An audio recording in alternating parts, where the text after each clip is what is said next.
Praise the lord. హల్లెలూయా. మంచిది. మందిర ప్రారంభోత్సవానికి ఏర్పాటు చేయబడినటువంటి ఈ 3 దినాలు జరిగే ప్రార్థనా కూటాలలో 2వ దినము పగటి వేళకు మనము సమాజముగా సిద్ధపడ్డాం.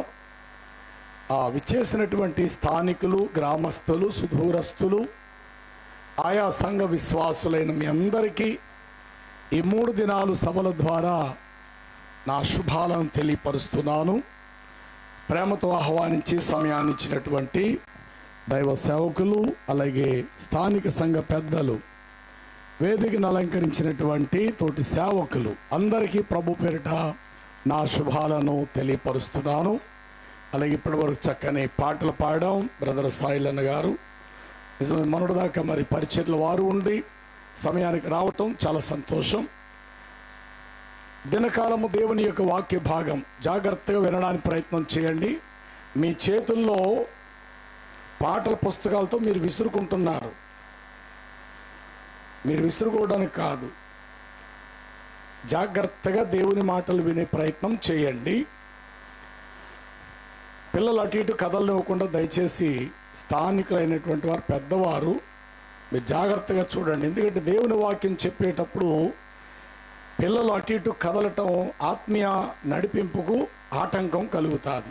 ఈ విషయాన్ని కాస్త జాగ్రత్తగా గ్రహించాలి. ఎందుకంటే ఎన్నో వ్యయ ప్రయాసాలతో, ఎంతో ఖర్చుతో ఈ సభలు ఏర్పాటు చేసింది దేవుని వాక్యము మీకు వినిపించాలి అన్న సదుద్దేశం, ఒక మంచి దృఢ సంకల్పం. అలాంటి దేవుని మాట వినే టైంలో మీ మనస్సులు వేరుగా ప్రయాణం చేస్తే పలకబడే దేవుని వాక్యము అది నిరర్థకమవుతుంది. ఈ విషయాన్ని మీరు గమనించాలి. చిన్న పిల్లల తల్లులు మీ ఆధీనంలో ఉంచుకోనండి. చిన్న పిల్లలు వీలైతే సాధ్యమైనంత వరకు పిల్లల తల్లులు వెనక కుర్చీలో కూర్చోవడానికి ప్రయత్నం చేయండి.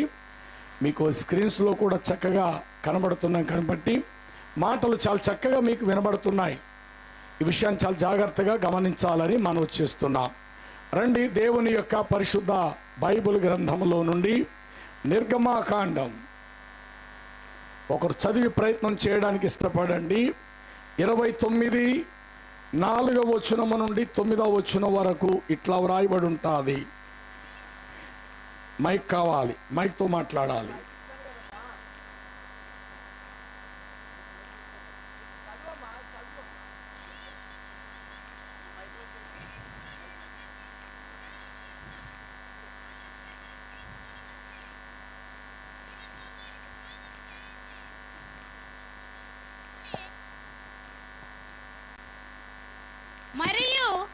మరియు నీవు అహరోనుకును అతని కుమారులలో ప్రత్యక్ష గుడారము యొక్క ద్వారము యొద్దకు తీసుకొని వచ్చి నీళ్లతో వారికి స్నానము చేయించి ఆ వస్త్రములు తీసుకొని చొక్కాయిని, ఎఫోదు నిలువుటంగిని, ఎఫోదును పతకమును అహరోనుకు ధరింపచేసి ఎఫోదు విచిత్రమైన నడికట్టును అతనికి కట్టి అతని తల మీద పాగాను పెట్టి ఆ పాగా మీద పరిశుద్ధ కిరీటమును ఉంచి అభిషేక తైలము తీసుకొని అతని తల మీద పోసి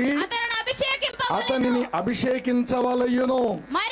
మరియు నీవు అతని కుమారులను సమీపింపచేసి వారికి చొక్కాయిలను తొడిగింపవలెను. అహరోనుకును అతని కుమారులకును ఒక దట్టి కట్టి వారికి కుళ్ళాయిలను చేయింపవలెను. నిత్యమైన కట్టడను బట్టి యాజకత్వము వారిది అగును. అహరోనును అతని కుమారులను అలాగున వారిని ప్రతిష్ఠింపవలసి ఉన్నది. చాలు. పరిశుద్ధుడు అయిన తండ్రి, పలకబడే మాటలు నిరర్థకము కాక ప్రయోజనకరముగా ఉండినట్లు ఆశీర్వదించుము. ఎంతోమంది సుదూరం నుండి వచ్చారు.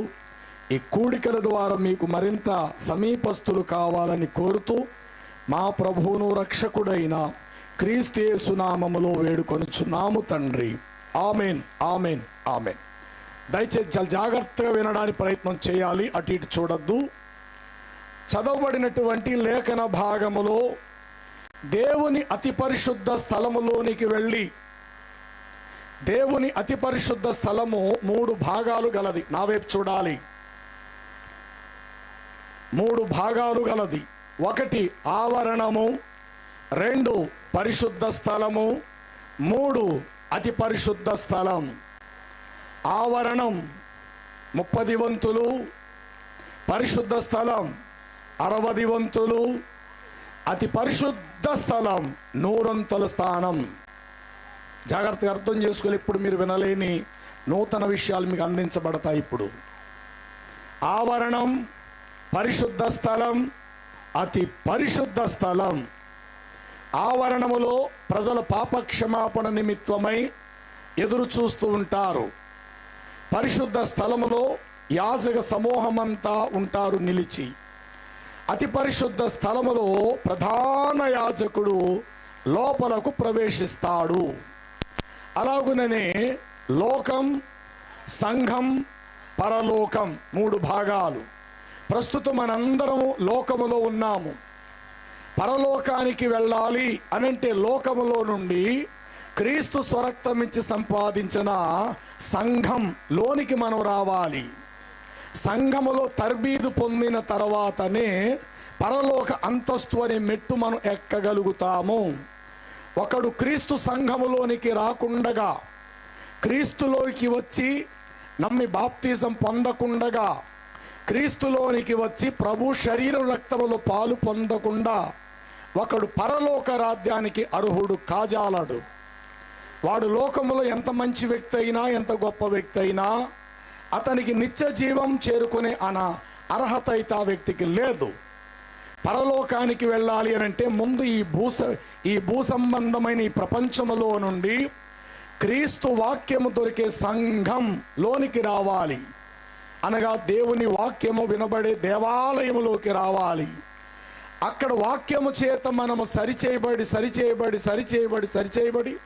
ఈలోగా వయసు మళ్ళచ్చు, ఆయుష్కాలము తగ్గచ్చు, ప్రభు పిలుపు మనకు సమీపం కావచ్చు.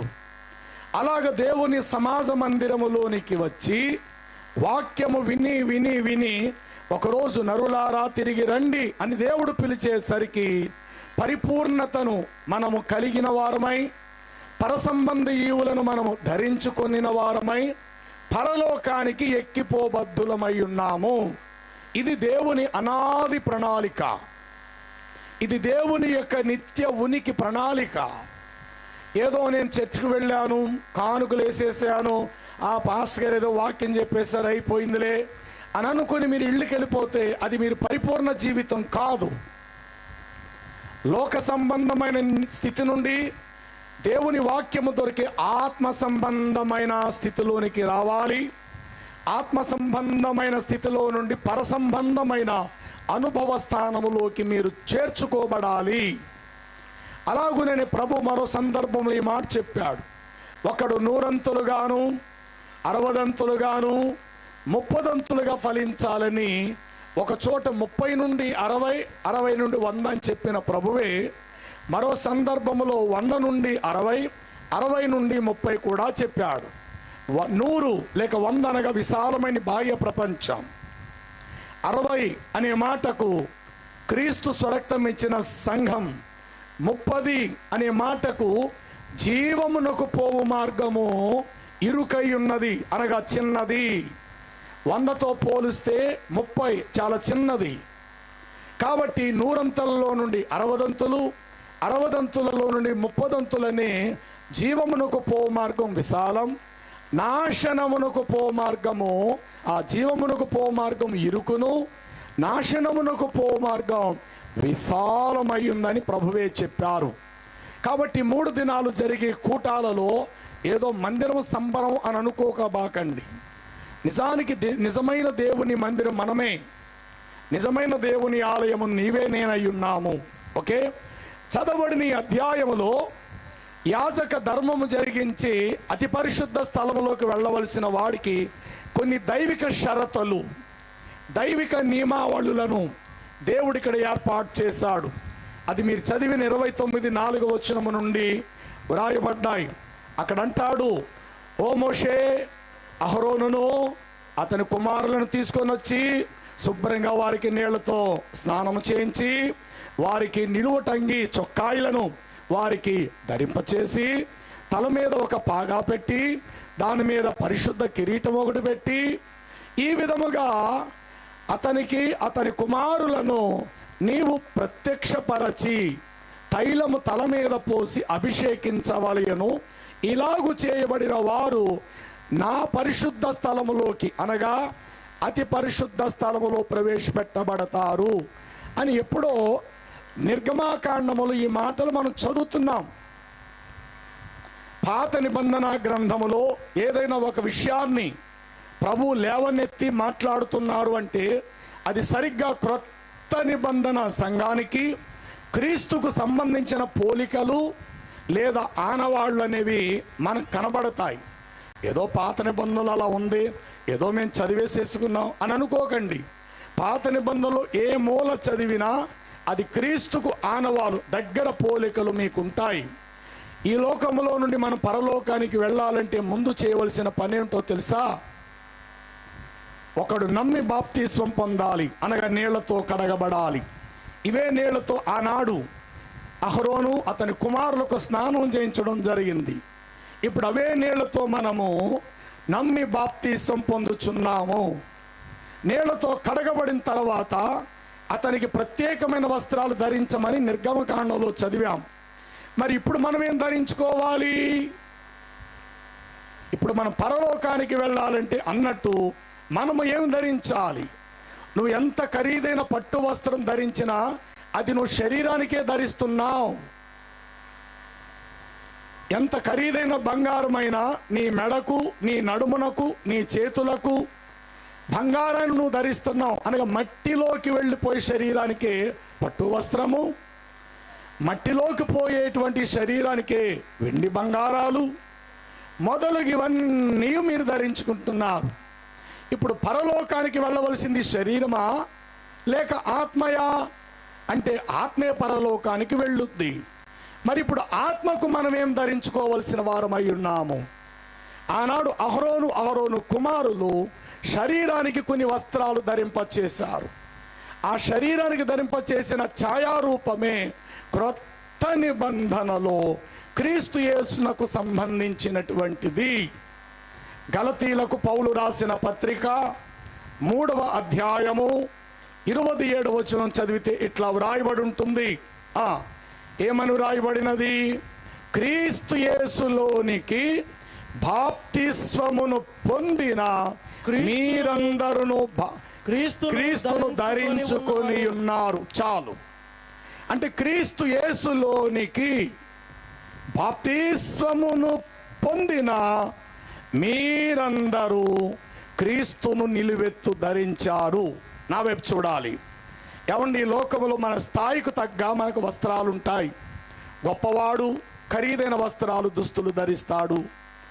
మధ్య తరహా గలవాడు ఒక మాదిరి, నిరుపేద ఒక సామాన్య వస్త్రాలు ధరిస్తాం. అది నేనైనా నువ్వైనా. అయితే వస్త్రము ధరించకుండా నీవు ఇంటిలో నుండి బయటకు వస్తావా? బాత్రూంలో స్నానం చేసినప్పుడు ఎవరికి బట్టలు లేకపోవచ్చు. ఎందుకని? అక్కడ శరీరం అంతా శుభ్రంగా స్నానం చేయాలి. కాబట్టి ఆ మరుగైన చోటు ఆ ఒక్క క్షణానికి మాత్రమే పరిమితం. ఇంట్లో పిల్లలున్నారు, వయసు వచ్చిన పిల్లలున్నారు, కావలసిన వారు ఉన్నారు.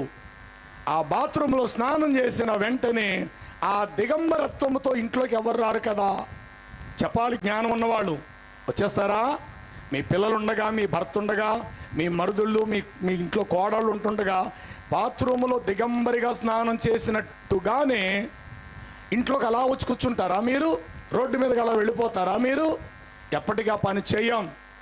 ఎంత తక్కువ స్థితిలో ఉన్నా, ఎంత భేద స్థితిలో ఉన్నా ఏదో మొత్తం మీద చిన్న బట్ట శరీరానికి మరుగుగా కనుపరుచుకోవటానికి మన స్థాయికి తగ్గట్టు మనకు ఉన్నంతలో ఉన్న బట్టని ధరించుకొని ఇంట్లోనూ ఉంటాము.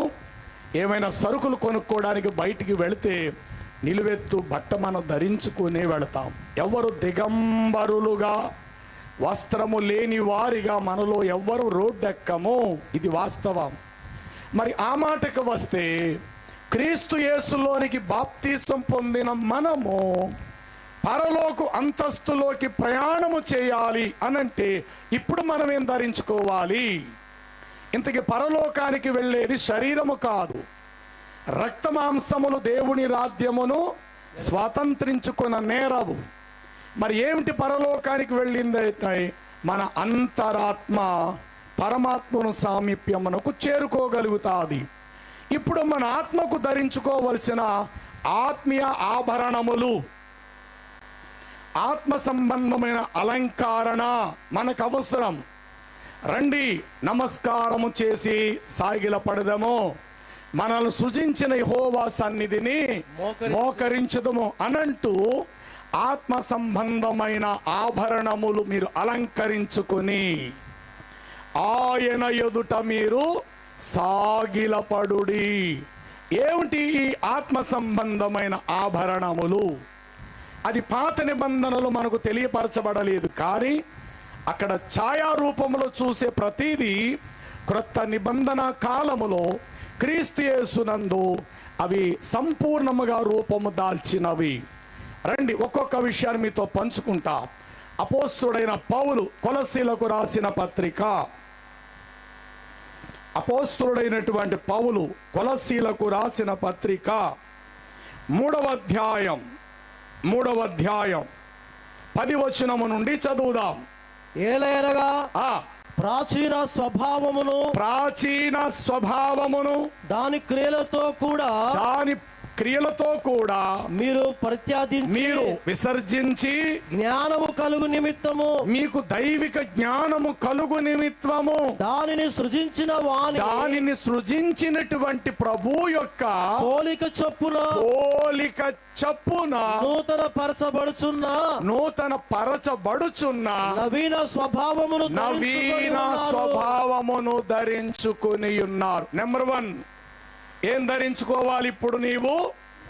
నవీన స్వభావం. ఆనాడు యాజకుడుకు పాగా, కిరీటము, చొక్కాయిలను మొదలగు ఇవన్నీ తొడిగించి అతన్ని అతి పరిశుద్ధ స్థలములో ప్రవేశపెట్టబడేవాడు ఆనాటి యాజకుడు. మరి ఇప్పుడు మనం ఏమై ఉన్నాము? యాజక సమూహమై ఉన్నాము, పరిశుద్ధ జనాంగమై ఉన్నాము, దేవుని సొంత ప్రజలమై ఉన్నాము. మునుపు ప్రజలమై ఉండక ఇప్పుడు మనం ఆయనకు ప్రజలమైతిమి. పూర్వము దూరస్థులము, ఇప్పుడు క్రీస్తునందు మనము సమీపస్థులం. పూర్వం మీరు చీకటై ఉంటిరి, ఇప్పుడు ప్రభువునందు వెలుగునై ఉన్నారు. కాబట్టి ఇప్పుడు నువ్వు నేను ధరించుకోవాల్సింది ఏమిటి అనంటే ప్రాచీన స్వభావం. ఒక మురికి వస్త్రము మాదిరిగా నువ్వు దానిని విసర్జించాలి. ఏమండి, మండు టెండలో పనికి వెళ్ళి గోతులు త్రవ్వి పార్లతో గమేళాలతో మట్టంతా మోసి సాయంత్రం ఇంటికి 7 గంటలకు చేరుకున్నామండి. ఇప్పుడు ప్రశాంతంగా నిద్రపోవాలి. పగలంతా పని చేయగా ఒళ్ళంతా చెమట పట్టి మట్టంతా మీద అంతా కూడా వరిగి ఆ యొక్క మురికి చెమట కొట్టి ఆ బట్టతో నువ్వు నిద్రపోతావా? ఎవరైనా అలా చేస్తారంటారా? ఎవరా పని చేయరు. రావడంతో ఏం చేస్తారు?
నేను నా వస్త్రములను తీసివేసి తిని మరలా నేను వాటిని ఎన్న వచనం 5:8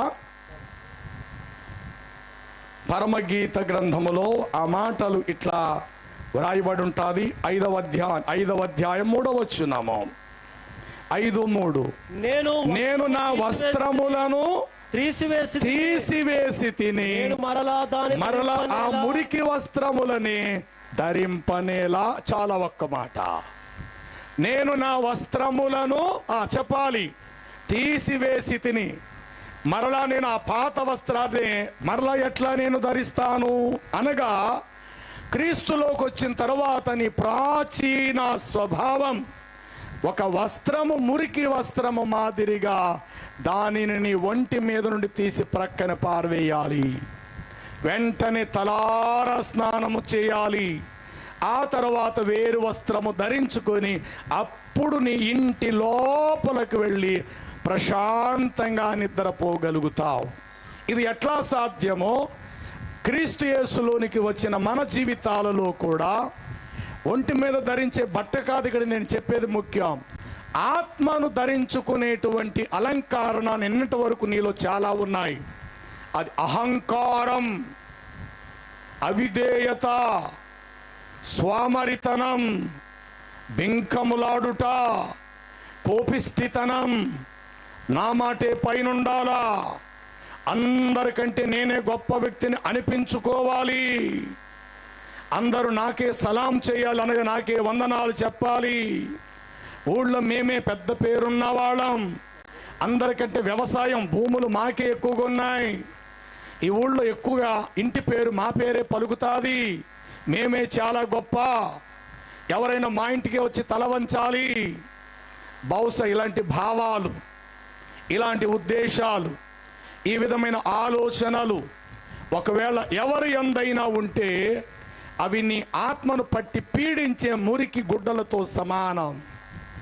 వాటిని నువ్వేం చేయాలి అనంటే విసర్జించాలి. విసర్జించటం అంటే ఏంటో తెలుసా? అసహించుకుంటూ వదలటం. ఒక మాట అడుగుతా, సమాధానం చెప్పండి. మీకు రొంప చేసినప్పుడు, ముక్కు రొంప చేసినప్పుడు ముక్కంట నీళ్లు కారుతున్నట్టు చీవుడు వస్తుంది. మీరు అందంగిలాగా మెల్లిగా తీసుకుంటారా, విసర్జిస్తారా? అక్కడక్కడ కొన్ని బోర్డ్స్ ఉంటాయి, మల విసర్జన, మూత్ర విసర్జన, మల విసర్జన స్థలం, మూత్ర విసర్జన స్థలం అని చెప్పి నీలో ఉన్న వ్యర్థాలను, నువ్వు తిని నువ్వు త్రాగిన వ్యర్థాలు వేరే మార్గము గుండా బయటకు పోతుంటాయి. అది ఎవరికైనా. ఇప్పుడు మనం తిన్నది రేపటికి పాతదే, ఇప్పుడు తిన్నది తాజా సరుకే, మంచి నీళ్ళే, కానీ మరొక మార్గము గుండా మనలోంచి వస్తున్న వాటిని చేత్తో పట్టుకోవడానికి మన నీటిని ఇష్టపడము. అవి కూడా కాలువలో వంపేస్తాం, అలాగే వెళ్ళిపోతాయి. కానీ వాటిని తాగటానికి మనం ఇష్టపడాం. నోటికి వెళ్ళే దానిని ఇష్టపూర్వకంగా ఇష్టపడి త్రాగుతాము. అదే నీళ్ళు ఒక అరగంట పోయిన తర్వాత బయటకు పోతున్నప్పుడు దానిని మరలా చెంబులో పట్టుకొని ఇంట్లో పెట్టుకోవడానికి మనం ఇష్టపడాం. అదేంటో తెలుసా? అసహాయంగా విసర్జించేవి అనగా నీలో ఉండేటువంటి వాటిని విడిచిపెట్టడం కాదు, విసర్జించాలి. ఛీ, ఇంతవరకు కోపం నన్ను నిలబడి చేస్తుందా? ఛీ, ఈ అహంకారంతో నేను బ్రతుకుతున్నాను ఇంతవరకు, ఛీ, ఇది నాది ఒక జీవితమేనా అనంటూ క్రీస్తును ధరించుకోగలిగినటువంటి నీవు నీ ప్రాచీన స్వభావమును నీవు విసర్జించి నూతన స్వభావమును నీవు ధరించాలి. ఈ లోకములో ప్రాచీన స్వభావాన్ని విడిచిపెట్టుకునేవి కొన్ని కలవు. ఉదాహరణకు అంతరిక్షములో ఎగిరే పక్షిరాజు, ఆకాశ గగన వీధులలో ప్రయాణము చేసే పక్షిరాజు తన ముసలి వయసు వస్తుందనే సమయానికి తన ఒంటి మీద ఉన్న వెంట్రుకలని తన ముక్కుతో లాగి అన్ని ఓడదీసేసుకుంటుంది. వెంట్రుకలన్నీ పెరిగి వేసేసుకుంటాయి. తన ముక్కును ఒక బండకేసి పాముకుంటుంది, ముక్కంతా అరిగిపోతుంది. గోర్లు ఆ యొక్క బండకేసి బరబరబరమని లాక్కుంటాయి. వెంట్రుకలన్నీ ఓడదీసుకొని కొద్ది రోజులు ఒక బండరాయిని ఆశ్రయించి మౌనముగా ఉంటుంది. కొద్ది దినాలు గడిచిన తర్వాత మరల పక్షిరాజుకి ముక్కొస్తుంది, కాళ్ళకు గోరులు వస్తాయి, క్రొత్త రెక్కలు వస్తాయి, వెంట్రుకలు వస్తాయి, క్రొత్త యవ్వనం వస్తుంది. అందుకంటాడు పక్షిరాజు యవ్వనము వలె నీ యవ్వనము క్రొత్తదగుచుండునట్లు మేలుతో ఆయన నీ హృదయం తృప్తి పరచును. అంటే పక్షిరాజుకి ఇష్టం లేదు, అయ్యో ఈ పాత వెంట్రుకలు నాకు వద్దు బాబోయ్, నాకు నవీన వెంట్రుకలు కావాలి, అయ్యో ఈ పాత ముక్కుతో ఏవేమో తిన్నాను నాకు వద్దు బాబోయ్, ఈ ముక్కు ఊడిపోవాలని బండకేసి రక్తం వచ్చేంతగలా అది బండకేసి బగురుకుంటుంది, కాళ్ళకు ఉండేటువంటి గోర్లు కూడా బండకేసుకుంటే లాక్కుంటే రక్తాలు వచ్చేస్తాయి, ఒంటి మీద ఉన్న ప్రతి వేకను ప్రతి వెంట్రుకను పీకేసి ఏమీ లేని దానిలాగా మౌనం దాలుస్తుంది. అతి తక్కువ సమయంలోనే క్రొత్తగా వెంట్రుకలు, క్రొత్త గోరులు, క్రొత్త ముక్కు, క్రొత్త బలము, క్రొత్త యవ్వనం. అందుకే ఆ మాట మనకు తెలియపరిచాడు, పక్షిరాజు యవ్వనము వలే నీ యవ్వనము. కాబట్టి పక్షిరాజుకు పాత స్వభావం ఇష్టం లేదు. అక్కడ దాకెందుకు, కనబడితే కర్ర పెట్టుకుని చంపేస్తాం మనం పాముల్ని. పాము కూడా అప్పుడప్పుడు తన బాహ్య దేహం మీద ఉన్న చర్మాన్ని విడిచిపెట్టేస్తుంది. ఏమంటారు మీరు దాన్ని? కుసుమ విడుచుట. అంటే విషపూరితమైన పాము కూడా తన ఒంటి మీద ఉన్న పాత చర్మాన్ని ఏం చేస్తుంది? విడిచిపెట్టి ఏ పుట్టలోకో ఎక్కడికో వెళ్ళి కొద్ది దినాలు అలా మౌనంగా ఉండి మరల నూతన బలముతో తిరిగది బయటకు వస్తుంది. ఆకాశంలో ఎగిరే పక్షిరాజు నూతనత్వం సంపాదించుకోవడానికి ఇష్టపడింది, ప్రాచీన స్వభావం విసర్జించినది.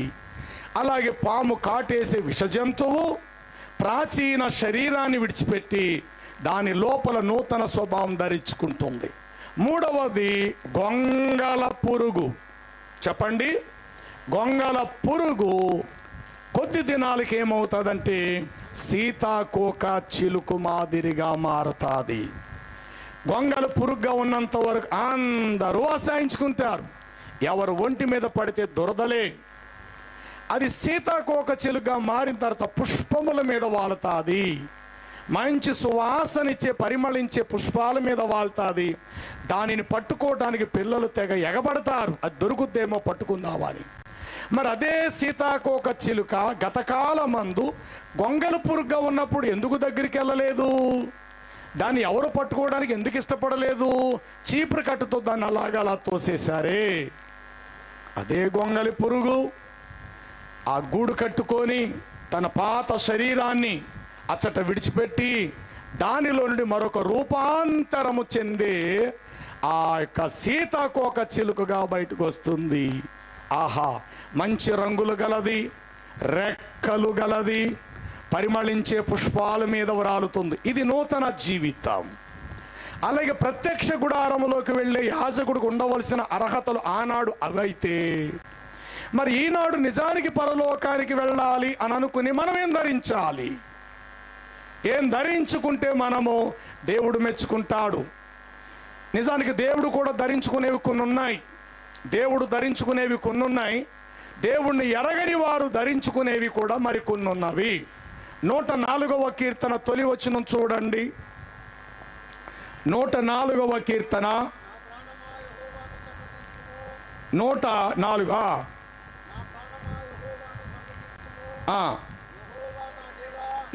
నీవు అధిక ఘనత వహించిన వాడవు, నీవు మహాత్యమును మెల్లిమెల్లిగా నీవు ఒకటి మహాత్యమును, రెండవది ప్రభావమును ధరించుకొని ఉన్నావు. వస్త్రము వలె వెలుగును నీవు ధరించుకొని ఉన్నావు. చాలు, ఇవ్వండి దేవుని ఐటమ్స్. దేవుడు కూడా వీటిని ధరించుకున్నాడు సుమా.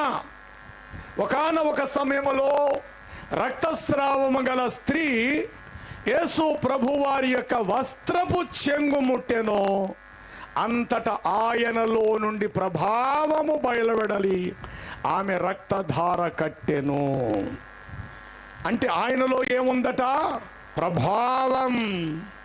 యెహోవా నీవు మహాత్యమును ప్రభావమును ధరించుకొని ఉన్నావు, వస్త్రము వలె వెలుగును నీవు ధరించావు. అంటే దేవుడు కూడా వీటిని ధరించుకున్నాడు. మరి దేవుని యొద్దకు చేరాలనుకున్న మనము కూడా అట్టివే ధరించుకుంటే ఆయనతో ఉంటాము. ఆయన ధరించుకునేవి ఒకటైతే, అందుకు మనము ధరించుకునేవి ఇహలోకలు వేరువేరైతే, రేపన్న రోజు చచ్చిన తర్వాత ఆయనతో ఎట్లా ఏకీభవిస్తాము? చూడండి 82వ కీర్తన తొలి వచనము. దేవుని సమాజములో దేవుడు నిలిచి ఉన్నాడు, దైవముల మధ్య దేవుడు తీర్పు తీర్చుచున్నాడు. చాలు. ఎక్కడ ఉన్నాడటండి దేవుడు? దైవములు. చెప్పాలి ఎక్కడట? వాస్తవానికి దేవుడు ఒక్కడే నిజ దైవము. మరి దేవుడే దైవమైతే ఇక్కడ కొన్ని కోట్ల కొలది దైవములుగా ఆ పేరు చూస్తున్నాం, బహువచనం. దైవముల మధ్య. ఎవరి మధ్య? ఎవరా దైవములు? నువ్వు నేనే ఆ దైవములము.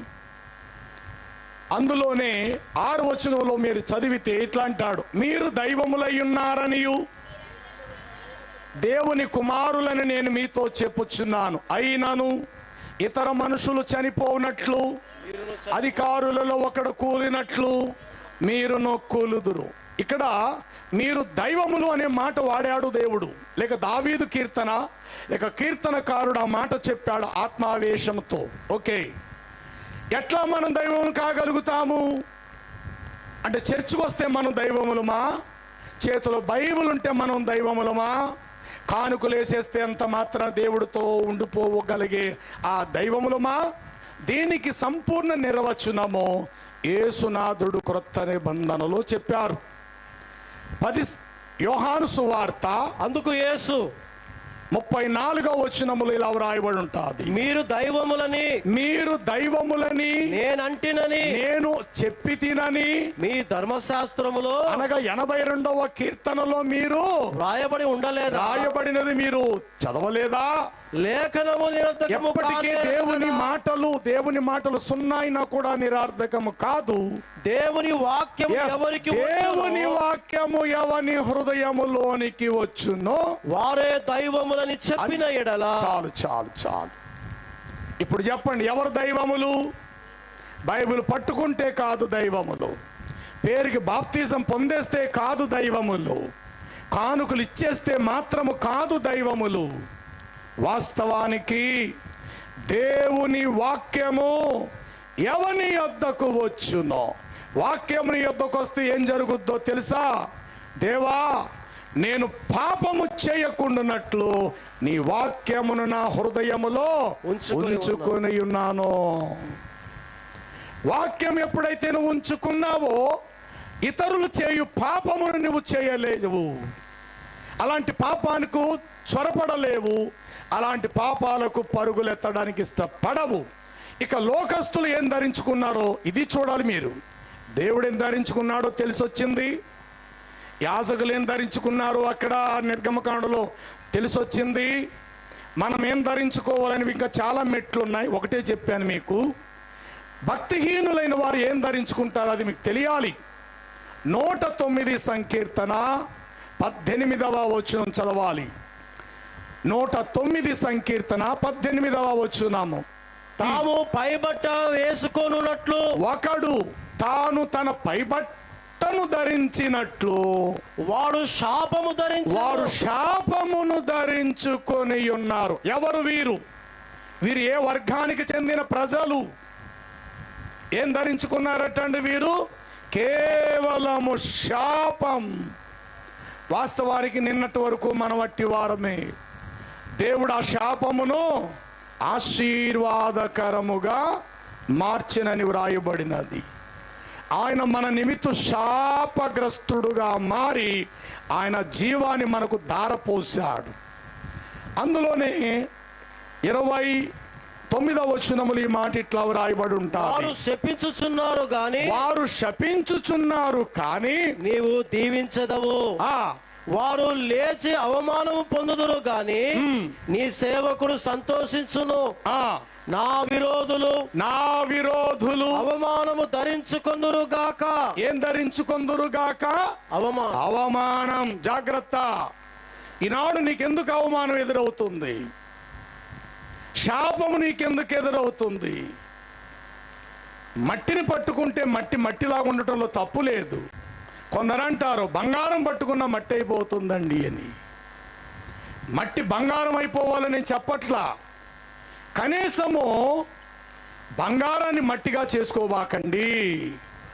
విలువైన జీవితం, పరిమళించే జీవితం దుర్వాసనగా మార్చుకోకండి.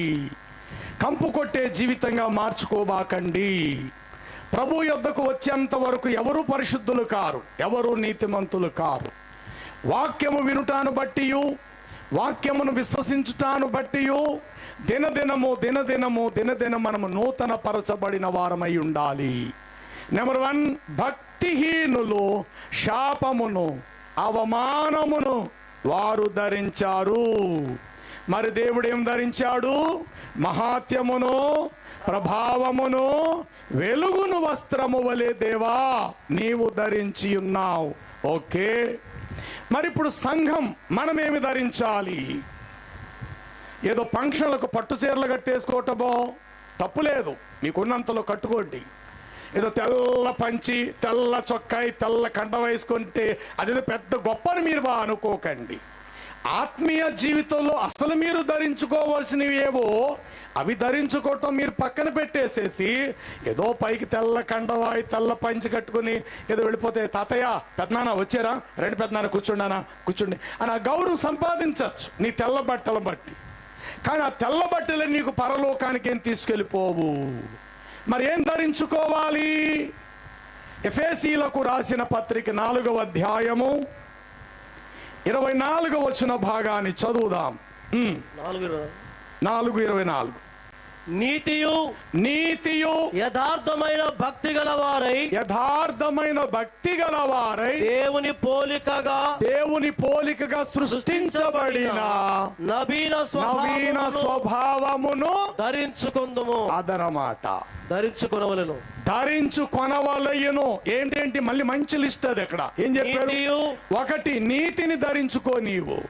2 యథార్థమైన మాటలలో యథార్థత. ఎవరి దగ్గర ఏనాడిన ₹1 తీసుకుంటే అక్షరాలు తిరిగి చెల్లించు. కొందరు బాకీలు ఎగ్గొట్టేస్తారు.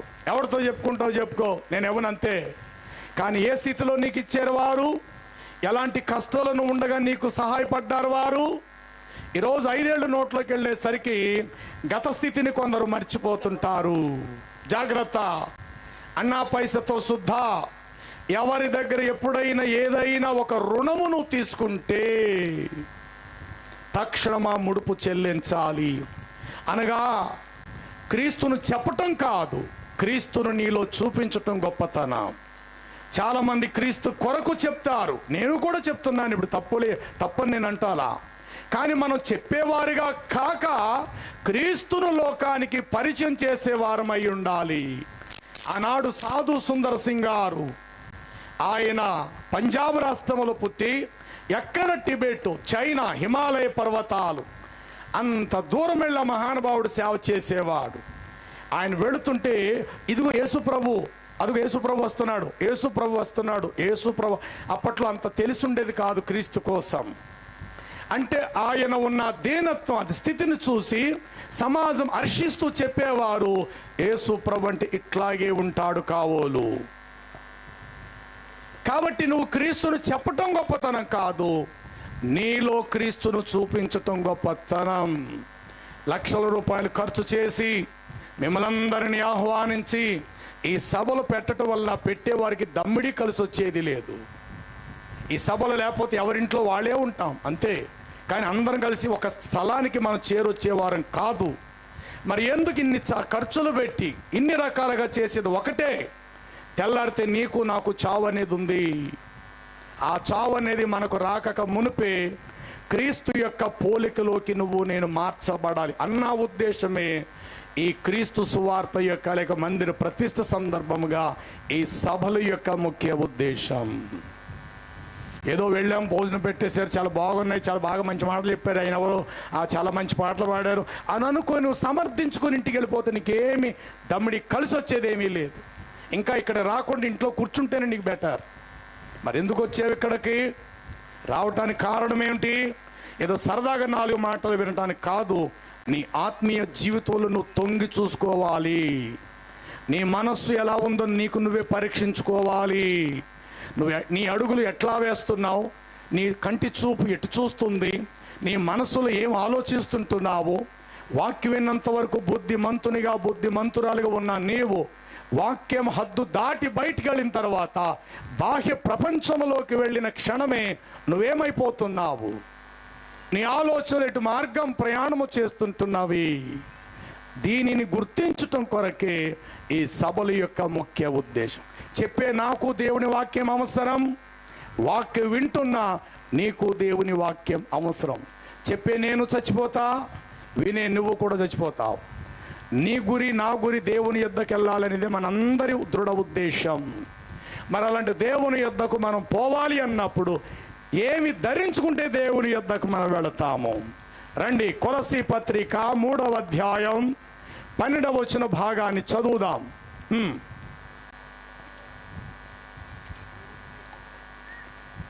కొలస్సీ పత్రిక 3వ అధ్యాయము చదువు నాయన 12. కాగా దేవుని చేత ఏర్పరచబడిన వారును పరిశుద్ధులను ప్రియులైన వారికి తగినట్లు మీరు జాలిగల మనస్సును, చూడండి, నెంబర్ 1, జాలిగల మనస్సును ధరించుకుని. ఒక్క నిమిషం ఆగుదాం తమ్ముడా. చిన్న కుమారుడు ఇంట్లోంచి వెళ్ళేటప్పుడు మంచి వస్త్రాలతో వెళ్ళాడు వాడు, పరిమళించే సువాసనతో వెళ్ళాడు వాడు. అనుకున్న ప్లాన్ సక్సెస్ కాలా, తీసుకెళ్ళిన డబ్బంతా ఖర్చు పెట్టాడు. కరువు రావడాన్ని బట్టి పందులు తిన్న పొట్టు కూడా తిన్నాడు. ఇప్పుడు వాడి మురికి వస్త్రాలుగా మారిపోయాయి. తిరిగి తండ్రి ఇంటికి రావటానికి దారి పట్టాడు. తండ్రి వాడు ఇంకా దూరముగా ఉండగా చూచాడు. పరుగు పరుగున వెళ్ళి అతని మీద జాలిపడి అతని దగ్గర కంట వెళ్ళి వాడిని కౌగిలించుకొని వాడిని ముద్దు పెట్టుకొని ఒక చక్కటి మాట మాట్లాడాడు. 15వ అధ్యాయం లూకా శుభవార్త. అయితే తండ్రి తన దాసులను చూచి ప్రశస్త వస్త్రములు త్వరగా తెచ్చి. ఏ వస్త్రాలటండి? ప్రశస్త వస్త్రములు. చెప్పండి ఏ వస్త్రాలటండి? మరి నిన్నటి వరకు ఏమున్నాయి వీడికి? మూరికి కంపు కొట్టే పందులు తిరిగే చోట తిరిగి ఆడు ఒంటి మీద బట్టంతా 100 పీలికలుగా చిరిగిపోయి, ఇంకా చెప్పాలంటే సగం శరీరం కనబడేంతగా బెజ్జాలు వస్త్రం అంతా పడిపోయి, ఎక్కడ పట్టుకుంటే అక్కడ బట్ట ఊడిపోయేంతగా పాడైపోయి దుర్వాసనతో తండ్రింటికి వచ్చాడు. తండ్రి ఏం చేశాడు వాడిని చూసి అనంటే కౌగిలించుకున్నాడు, సుగంధాలతో స్నానము చేయించమన్నాడు. పనివాళ్ళతో ఇలా చెప్తున్నాడు.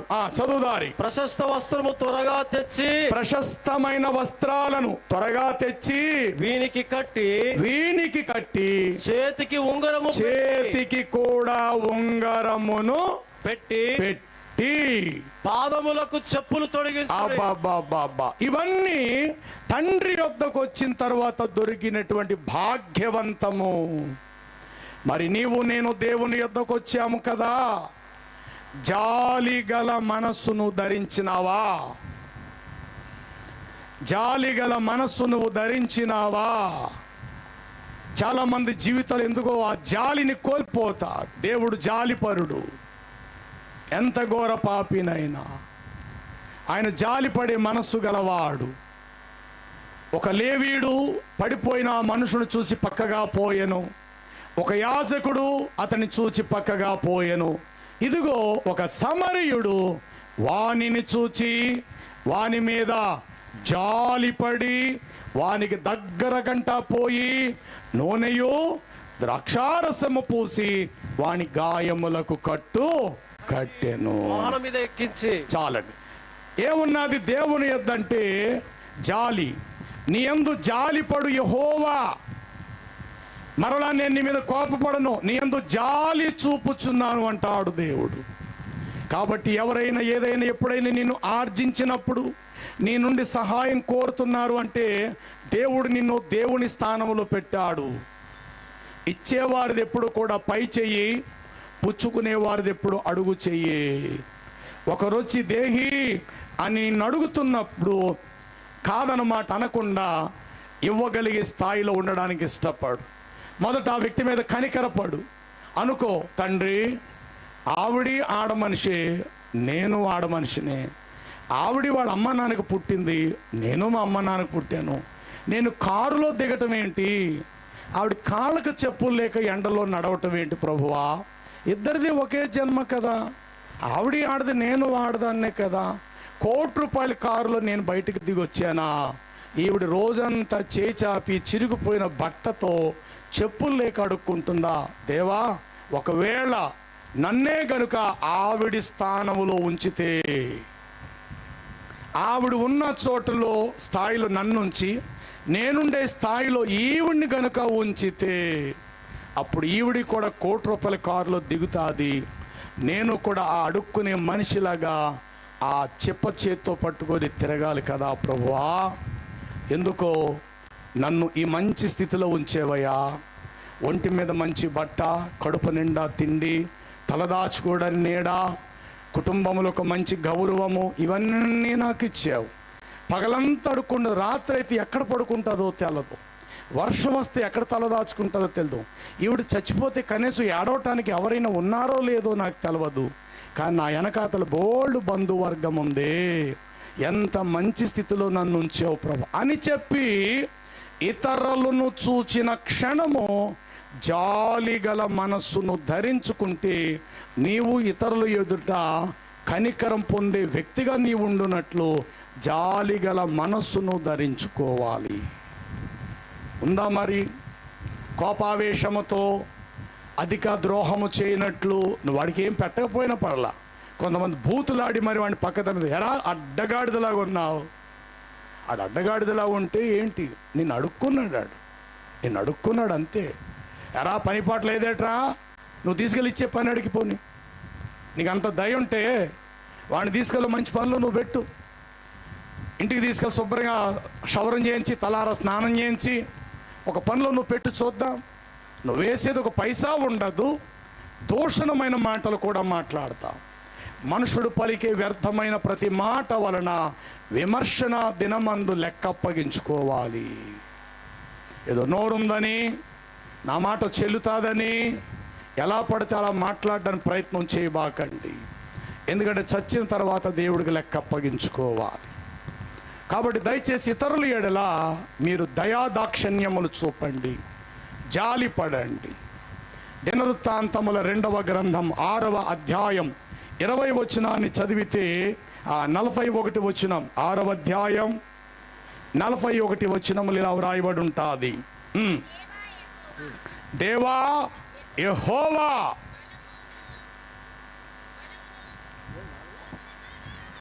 బలమునకు ఆధారమగు నీ మందసమును నీ విశ్రాంతి స్థలమందు ప్రవేశించుము. దేవా యెహోవా, నీ యాజకులు రక్షణను ధరించుకొని ఉన్నారు. చాలు చాలు చాలు. ఏం ధరించుకున్నారు యాజకులు? ఎవరి యాజకులు? అతి పరిశుద్ధ స్థలములోకి వెళ్ళబోయేవారు. కాబట్టి వారికి ఏది అవసరమో రక్షణ కూడా అవసరం. మరి పరలోకానికి వెళ్ళాలనుకుంటున్నా, మరి నీకు నాకేం అవసరం? రక్షణ ధరించుకో. ఏదో నీళ్ళలో మునిగితే రక్షణ కాదు. బాప్తిస్మం అనేది నువ్వు రక్షణ పొందటానికి తొలిమెట్టు. కానీ బాప్తిస్మమే నీకు పరలోకాన్ని తీసుకుపోయేది కాదు. బాప్తిసం పొందిన తర్వాత కూడా నువ్వు నేను చేయవలసినవి చాలా కార్యక్రమాలు ఉన్నవి. ఒక బాప్తిస్మమే నిన్ను నన్ను పరలోకాన్ని తీసిపోదు. క్రీస్తులో చేర్చబడటానికి, ఆయన సొంతం అవటానికి మొదట నీళ్లలో స్నానము చేయబడటం అనేది బాప్తిసం యొక్క క్రమం. చాలామంది అంటారు, బ్రదర్ నీవు రక్షించబడ్డా? రక్షించబడ్డానండి, పోయిన సంవత్సరం జనవరి 1 కండి మా పాస్టర్ గారు నాకు బాప్తిసం ఇచ్చారండి. అరే పిచ్చోడా, నేను అడిగేది బాప్తిసం కోసం కాదురా, నువ్వు రక్షించబడ్డావా? అదే చెప్తున్నాను కదండి. పోయిన సంవత్సరం 1వ తారీఖుకి పాస్టర్ గారు నాకు బాప్తిసం ఇచ్చారండి. ఓరి పిచ్చి సన్నాసి, నేను అడిగేది బాప్తిసం కాదురా, నువ్వు రక్షించబడ్డావా? ఇదేంటండి? బాప్తిసం పొందితే రక్షించబడటం కదండి. ఎవరు చెప్పారు నీకు? చాలా ఉన్నాయి. యేసుక్రీస్తు ప్రభువని నీ నోటితో ఒప్పుకొని నీ ఎడల నీవేమవుదువు? రక్షించబడదు. 1. నమ్మి బాప్తిసం పొందినవాడు రక్షింపబడును. ఇది మార్కు 16:16 చెప్పాడు. పౌలు అంటాడు, మనము విశ్వాసులమైనప్పటి కంటే ఇప్పుడు రక్షణ మనకు మరింత సమీపముగా ఉంది అంటాడు. యోధా పత్రికలో యోధా ఏమంటాడో తెలుసా? మనకు కలిగేడి రక్షణను గూర్చి విశేష ఆసక్తి గలవాడనై చెదరిపోయిన 12 గోత్రాల వారికి నేను రాస్తున్నాను అని యోధా పత్రికలో వ్రాయబడినది. ఒక మాటలో చెప్పాలి అంటే, పరలోకము యొక్క మెట్టు దాటి దేవదూతలు తండ్రి ఉన్న పరలోకములోకి అడుగు పెట్టిన తర్వాత అప్పుడు నువ్వు అనుకోలా, నేను రక్షించబడ్డాను కాబట్టి ఎక్కడికి వచ్చాను చెప్పరే. కాబట్టి నేను ఎక్కడికి వచ్చాను? పరలోకానికి. ఇంకా నువ్వు చచ్చింది లేదు, మనం చేసింది లేదు, అసలు పరలోకానికి వెళ్ళింది లేదు, చేసింది లేదు. కానీ ఏమంటున్నాము? నేను రక్షించబడ్డాను. ఎట్లా కుదురుద్ది? అసలు రక్షణ నరక శిక్ష నుండి తప్పించబడి పరలోక ప్రాప్తిలోకి అడుగుపెట్టిన ఆ రోజు అనుకో, దేవా వచ్చేసానా నేను నీ దగ్గరికి. భూమి మీద ఉపవాసాలు ప్రార్థన చేశా, రాత్రింబగళ్ళు బైబిల్ చదివా, దేవుని ఆరాధనలో పాలు పంపులు పొందా, ఎన్నో కార్యక్రమాలు చేయగా ఈరోజు నేను నీ పరలోకానికి వచ్చి పడ్డానే అంటే నేను రక్షించబడ్డానా ప్రభువా? ఎస్ బిడ్డ, అవును. నీకు నరకము లేదు, పాతాళ లోకానికి వెళ్ళవు, నా రాజ్యములో యుగయుగాలు నువ్వు ఉంటావు అని దేవుడు అంటాడు. చూశారండి? అప్పుడు మనము సంపూర్ణ రక్షణ పొందిన వారము. నా మాట అర్థమైందన్న వాళ్ళు చేతులు ఎత్తండి, నాకు అర్థం కావాలి. అర్థమైందా? బాప్తిస్వము రక్షణలో ఒక మెట్టు. బాప్తిస్వమే రక్షణ కాదు. ఖచ్చితంగా బాప్తిజం పొందాలి. అది నేనైనా నువ్వైనా.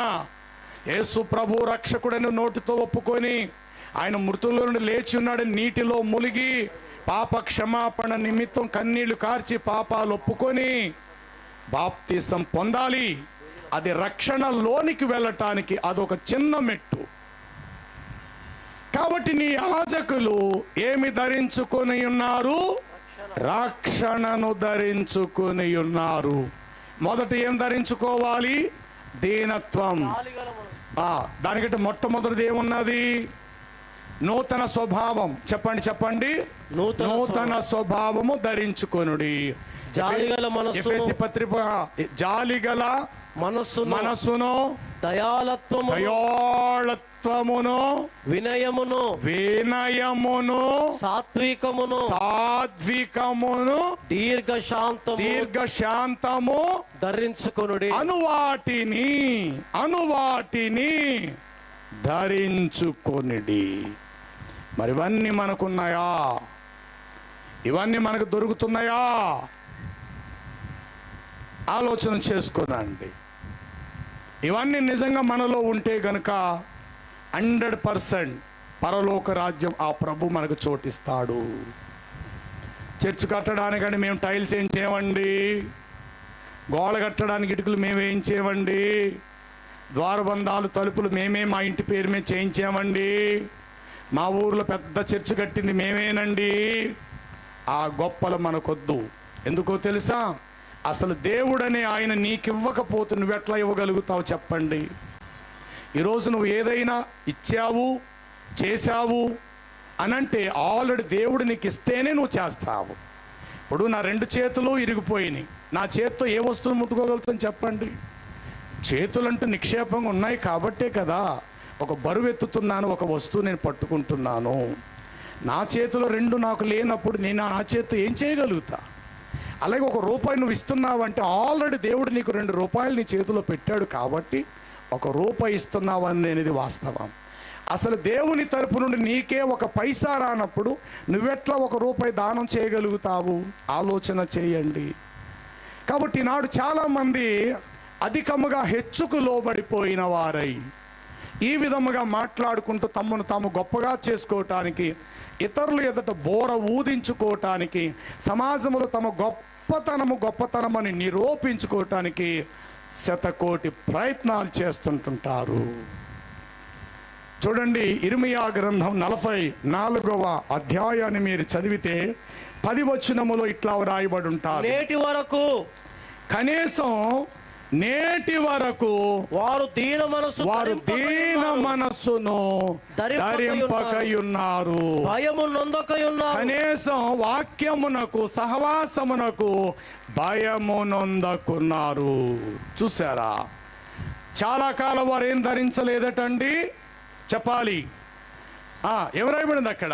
చాలా కాలము వారు దీనత్వమును ధరించలేకపోయిరి. బహుశా చాలా కాలం ఎందుకు అంటున్నానంటే, బహుశా నువ్వు బాప్తీసం పొంది ఎంత కాలం, 2 ఏళ్ళ, 5 ఏళ్ళ, 10 ఏళ్ళ, 25 ఏళ్ళ కావచ్చు. కనీసం నీలో దీనత్వం, యేసు ప్రభు చెప్తాడు, నేను సాత్వికుడను, దీన మనస్సు గలవాడను. కానీ ఇక్కడ ఆనాటి ఇశ్రాయేలు ప్రజలట దీన మనస్సును ఏం చేయలేదటండి, వారు ధరించుకొనలేదు. పేతురు రాసిన తన మొదటి పత్రిక 5వ అధ్యాయములో 5వ వచనములో ఈ మాట ఇట్లా వ్రాయబడి ఉంటుంది. 5:5 చిన్నలారా, మీరు పెద్దలకు లోబడి ఉండుడి. ఓకే, మీరందరూ నీ తోటి ఎదుటి వారి ఎదుట దీన మనస్సు అను వస్త్రమును ధరించుకొని. చాలు. ఆనాడు ఇశ్రాయేలీలు ఆ దీన మనస్సును వారు ధరింపకపోయిరి, కనీసం వారు భయము నొందకపోయిరి. ఎప్పుడైతే వాక్యానికి భయపడతావో పాపానికి దూరంగా ఉంటావు. యోసేపు దేవునికి భయపడిన వాడు.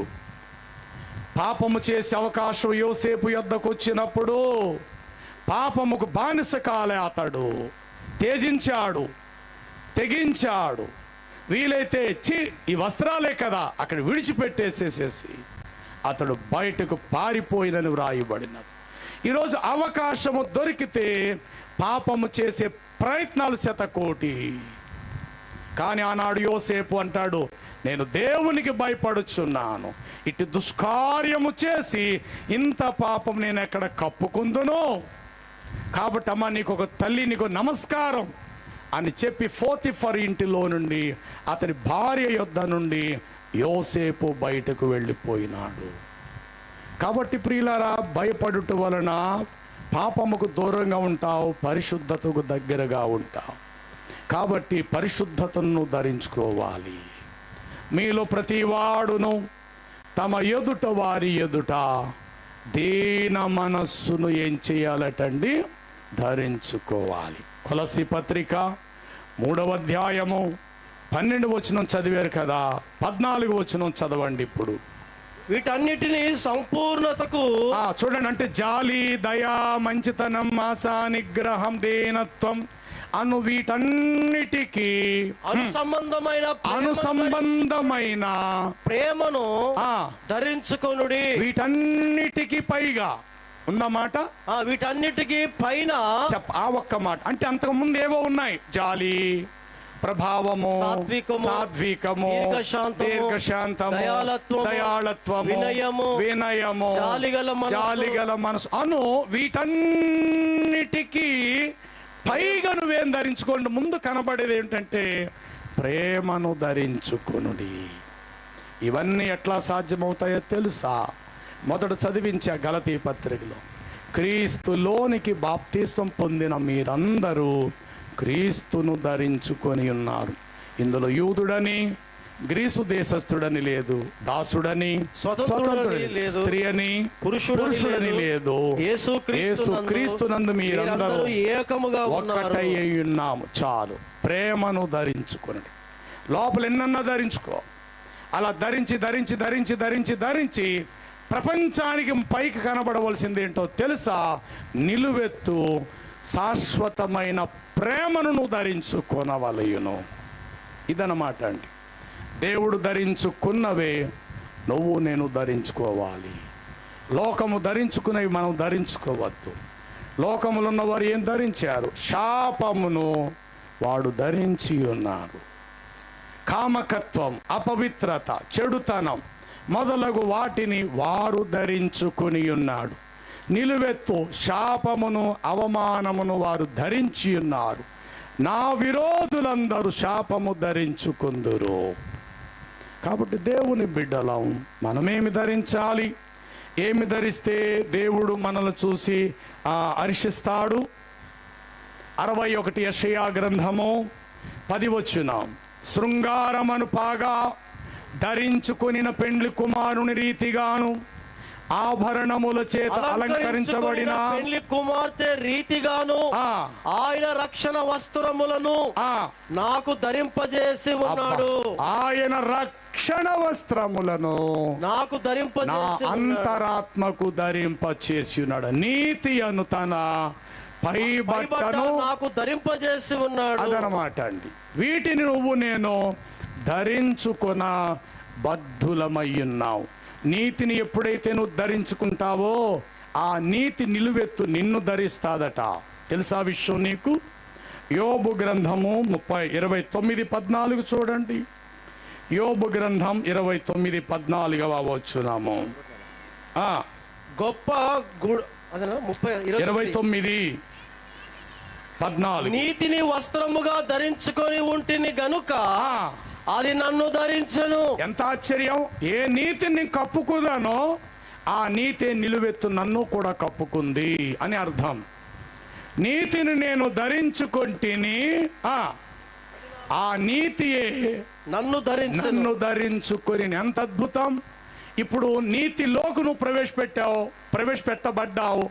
పైకి కనబడేదల్లా కూడా నీతే కనబడతాది. ఇప్పుడు మనం ఒక డిబ్బీలో డబ్బులు దాచాం, డబ్బులు కనబడవు, పైన డిబ్బీయే కనబడుతుంది. కానీ లోపల ఎక్కడో డబ్బులు ఉన్నాయి.